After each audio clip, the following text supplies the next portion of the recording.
ఈరోజు కామారెడ్డి పట్టణంలోని ఆర్బీ నగర్ ఇష్టకార్య సిద్ధి ఆంజనేయ స్వామి క్షేత్రంలో అనంత పద్మనాభ స్వామి ప్రతిష్ట అత్యంత వైభవంగా ప్రముఖ వేద పండితులు బ్రహ్మశ్రీ గంగవరం ఆంజనేయ శర్మ గారి ఆధ్వర్యంలో జరిగింది. వేల మంది భక్తులు పాల్గొని అన్నప్రసాదం స్వీకరించి తరించినారు. అనంత సంపదలను ప్రసాదించే అనంత పద్మనాభ స్వామిని ప్రతి శనివారం, ముఖ్యంగా 14 శనివారాలు దర్శించిన వారికి అనంత సంపదలు కలుగుతాయి. సత్యనారాయణ స్వామి దేవాలయాన్ని అక్కడ నిర్మాణం చేయబోతున్నాం. కనుక ఆస్తికులైన సమస్త భక్తులందరూ ముందు వరుసలో ఉండండి. మనిషికి ఒక 11,000, 25,000 అట్లా ఇచ్చి త్వరలోనే అది శ్రావణ మాసం వరకల్లా పూర్తి చేసుకునే భాగ్యాన్ని మనం అందరం పొందుదాం. మీ అందరికీ ఒక అద్భుతమైన శుభ సూచన. ప్రతి పుణ్యమకి ఇక్కడ సత్యనారాయణ వ్రతాలు జరగబోతున్నాయి. ఈ సమయంలో ఒక 25,000 మొట్టమొదట ప్రకటించిన వారికి అనంత పద్మనాభ స్వామి అద్భుతమైన ప్రసాదం ఇవ్వబడుతుంది. తద్వారా వాళ్ళ ఇంట్లో అనంతమైన సంపదలు తప్పకుండా కలుగుతాయనడం ఏమాత్రం సందేహం లేదు.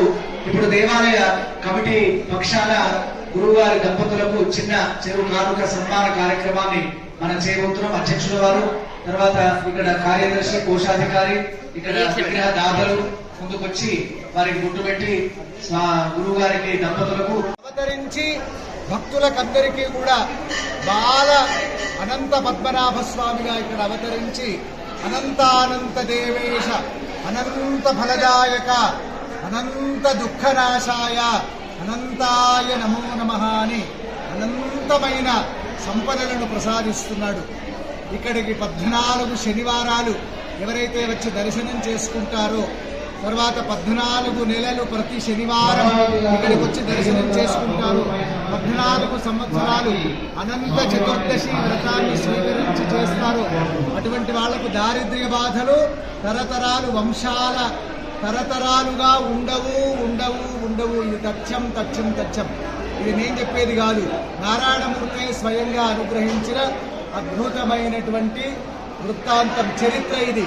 కనుక అనంత పద్మనాభ స్వామి నారాయణమూర్తి అంశనే. వారి బొడ్డులో బ్రహ్మదేవుడు సృష్టికర్త.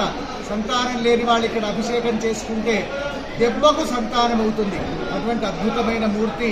వ్యాపారాలలో ఉడుగుతులున్నా, ఉద్యోగాలలో, వ్యాపారాలలో ఏవైనా ఇబ్బందులున్నా అనంత పద్మనాభ స్వామిని దర్శనం చేసుకుంటే వాళ్ళకు అనంతమైన దుఃఖాలు పోవడమే కాదు, సుఖాలు కలుగుతాయి, సంపదలు పెరుగుతాయి. అంత అద్భుతం. కనుక ప్రతి శనివారం రండి, వచ్చి దర్శనం చేసుకోండి.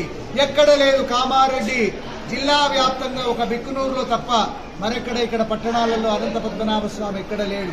కనుక అనంత పద్మనాభ స్వామిని అందరూ దర్శనం చేయండి. అందరూ బాగుండాలి, అందులో మనం ఉండాలి, అనంతమైన సంపదలు కలగాలి. అనంత పద్మనాభ స్వామిని శనివారం తప్పకుండా అందరం దర్శనం చేసుకోవాలి. 14 శనివారాలు వరుసగా దర్శనం చేసుకోవాలి.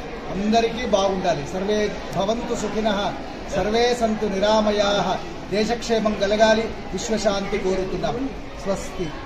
అవతరించి భక్తులకందరికీ కూడా బాల అనంత పద్మనాభ స్వామిగా ఇక్కడ అవతరించి అనంతానంత దేవేశ అనంత ఫలదాయక అనంత దుఃఖనాశాయ అనంతాయ నమో నమః అని అనంతమైన సంపదలను ప్రసాదిస్తున్నాడు.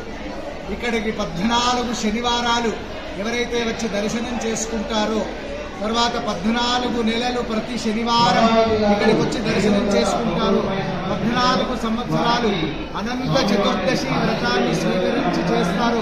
అటువంటి వాళ్లకు దారిద్ర్య బాధలు తరతరాలు వంశాల తరతరాలుగా ఉండవు ఉండవు ఉండవు. ఇది తథ్యం తథ్యం తథ్యం.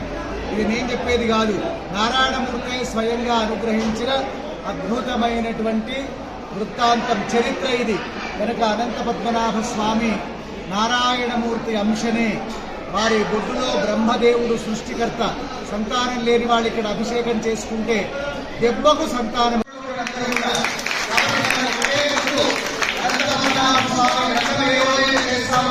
అదే రోజు గణపతికి నిమజ్జనం జరుగుతుంది.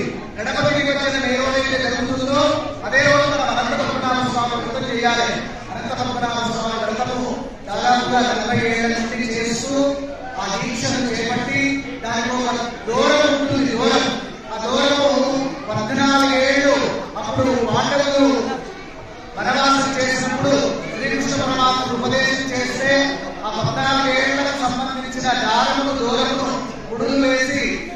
కష్టాలన్నీ దూరం చేసుకొని మళ్ళీ రాజ్యాన్ని పొందినటువంటి అద్భుతమైనటువంటి కథని నేను ఒక మాట మీకు అందరికీ చెప్తున్నాను. ఎవరైతే 14 శనివారాలు లేదా 28 శనివారాలు అంటే పెంచుకుంటూ వస్తుండాలి. అలా మీరు ఎటువంటి ఒడిగొడుతున్న వ్యాపారాలలో నష్టపోతున్నా 14 శనివారాలు వరుసగా ఎవరైతే వచ్చి ఇక్కడ దర్శనం చేసుకొని అభిషేకం చేసి పుష్పము, తులసి మాల, తులసి మొదలైన సమర్పణ చేసి ఎవరైతే భక్తితో పూజ చేస్తారో నేను ఇక్కడ బల్ల ఉండి చెప్తున్నాను, స్వామి మీద ఉండి చెప్తున్నాను. 14 శనివారాలు మీకు తెలిసిన వాళ్ళందరికీ కూడా చెప్పండి. 14 శనివారాలు తప్పకుండా రావాలి. ఈ రాకపోతే నెలలో శనివారమైన తప్పకుండా ఇక్కడ దర్శనం చేసుకోవాలి. తర్వాత అనంతపద్మనాభ స్వామి రథంలో విరిగా భక్తులందరూ కూడా రథం పట్టుకోవాలి. ఇప్పుడు వృద్ధపతుల చేత ఏదైతే పట్టుకోదలుచుకున్నారో వాళ్ళ చేత అక్షరం మీరు వదిలిపెట్టడం జరుగుతుంది. తద్వారా భవిష్యత్తులో గణపతి నవరాత్రుల ద్వారా అనంతపద్మనాభ స్వామి రథాన్ని చేసుకోవచ్చు. కనుక చాలా విశేషమైనది. క్రియేటర్లో నేలమాడిలో లక్షల కోట్ల సంపదలన్నీ కూడా సృష్టించుకున్నటువంటి ఆదిదైవమైనటువంటి శ్రీ మహావిష్ణువు శ్రీ నారాయణమూర్తి అనంత పద్మనాభ స్వామి అందరూ 2 చేతులు జోడించి చెప్పారు.